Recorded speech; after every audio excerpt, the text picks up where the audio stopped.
પથારી ભેગો કરવો પડ્યો હતો. પથારી આને જ ફેરવી. આને મને હિંમત ન આપી. આમનું કીધું તું વયો જા. ભાઈ જે નહીં બોલે ને નગરો રસવો જ દેવાનો હે.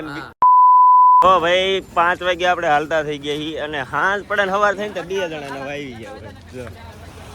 આ ગમે એની ઉતરતા હોય દર રોજ સવારે જાય ને તો 2 જણા નવા હોય. પછી અમુક તો હાલી નથી તો ઇકોમાં સડાવવા પડે એ તમને ખબર જ છે. આ ને નહીં સડાવવો પડે. આ તો પોરે હાલી ગયો તો અને આ ફેરે હાલી જ જાય છે. તારું કઈ કહેવાનું થાય છે કેમ એટલો મોડો આવ્યો? લદન હતા. કોના લદન હતા? ભાઈબંધના લદન હતા. તે તમન દમન લાયો? શું લાયો? ખમણ બમણ લાયો? ખમણ નહીં, બીજું છે. દેખાડ.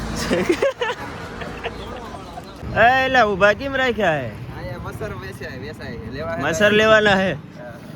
કેટલા કિલો ઉપર કે? ફ્રીમાં મફત.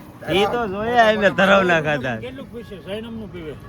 જૈનમ એલા જૈનમ ક્યાં હે? This is Jainam. કા ભાઈ વેલું આવવાનું ખબર નહીં પડતી? જય દ્વારકાધીશ. હાલો હાલો જય દ્વારકાધીશ. હાલો હાલો. એટલે દાડે દિવસે સૌ મોટો થતો નગરથી બહાર નીકળી ગયા છીએ અને હવે થોડાક જ ટાઈમમાં નાસ્તાનો સમય થઈ જાય છે એટલે નાસ્તાનો કંઈક ઉતારો હોય છે. અને આ ભાઈ જો હા મેં હાલ્યા જાય છે બધા વિડીયો ઉતરાવવા સાઈડ મને રોંગ સાઈડમાં હકવે છે. મારી હારે બહુ ગલત થઈ રહ્યું છે.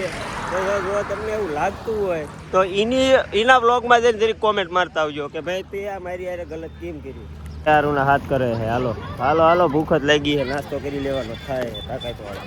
યસ તાકાતવાળા નાસ્તામાં આજે છે પકોડા. ભાઈ ભાઈ એટલે હેલિકોપ્ટર એટલે ફોકસ કેમ નથી થતું?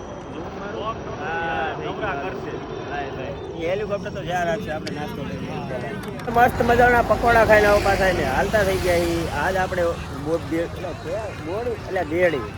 તો આયા બેડી જવાનું છે અને ત્યાં આપણે બપોરો કરવાનો છે. અને આ શું લાગે આજ બેડી પહોંચી એક છે બેડ. આ બેડ પહોંચી ભગવાનું બેડ દેવી દીધો રેડી. ત્યાં પથારી આપણે કરેલી છે ત્યાં જવાનું. બપોર કેડે હોવાનું હોય, સાંજે હોવાનું હોય, કાલ નીકળવાનું એટલે ઉપાધિ જેવું છે. હવે પાછો મેં જો સાંજે હું કે ખબર તે પથારી ફેરવી નાખી. પથારી ભેગો કરવો પડ્યો હતો. પથારી આને જ ફેરવી. આને મને હિંમત ન આપી. આમનું કીધું તું વયો જા. માથેરે એટલે સાઈડ પ્રેમથી બેહાડ્યો. પછી સ્ટોરીઓ લીલું મૂકો વાળો ખદેડો પેલો શું કરતો હતો સ્ટોરેજ ખાલી કરતો.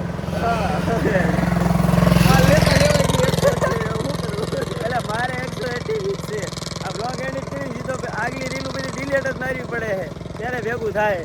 બ્લોગ આખો ઉતરતો નથી. રીલ પહેલા તો બધું ડિલીટ કરવું પડે.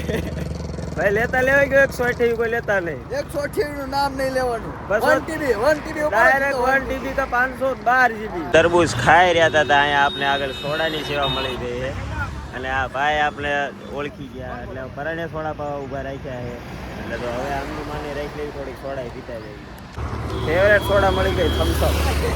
બાકી બધા કોકા કોલા મળી અને એકને જ થમ્સઅપ મળી. તો હવે થોડીક પી બતાવી. ડેલી 10 સાડા 10 થાય ને ત્યાં અમે બપોરના ઉતારે પહોંચી જતા હતા. આજ 11 વાગ્યા તો હજી હાલ્યા જ જવી. એટલે આ તો થકાઈ ગયું. એટલે ઉતારો આવે તો સારું બહુ થાક લાગે છે. જો આગળ એ જે બધા હાલ્યા જ જાય છે. ભાઈ લીલા ચણાનું શાક છે એટલે એ એકલા પતે ને એટલે બધાને ફોલવા બેહાડી દીધા છે.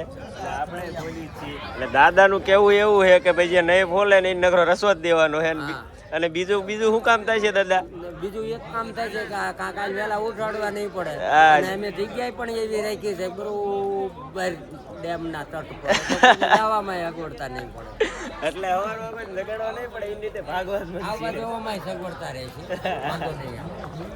પેલા જાગીને હાલતું થઈ જવાનું. સૌથી પેલા જાગી અને અમારા સંઘના એટલે કે બીજો સંઘ અમારા ગ્રુપનો સંઘ 8-10 જણા પેલા જાગીને પેલા મોઢું ધોઈને તરત નીકળી જવાનું થાય. હારે રહે છે અમારો મિત્ર. અને હારે છે ભાઈ હું તને ટેકો નહીં કરું. રેડી નહીં ભાઈ. આ ભાઈ અરે અત્યારે ટેકો થઈ દે. આપણા ઉપાધિ શું કરે. અને જો ભાઈ અત્યારે તો એટલે અમે બપોરના રોકાણા અને અમારા લાખોથી આરામ જ કરવાનો. અને સાંજે ફુવાનું છે ઈ આરામ. કાલ સવારે વહેલા 4 વાગે હાલતું થવાનું છે. અત્યારે આમ જોઈએ કે હોટલ પંથી કરીને હોટલ છે ત્યાં ફ્રેશ થવા જઈએ છીએ અમે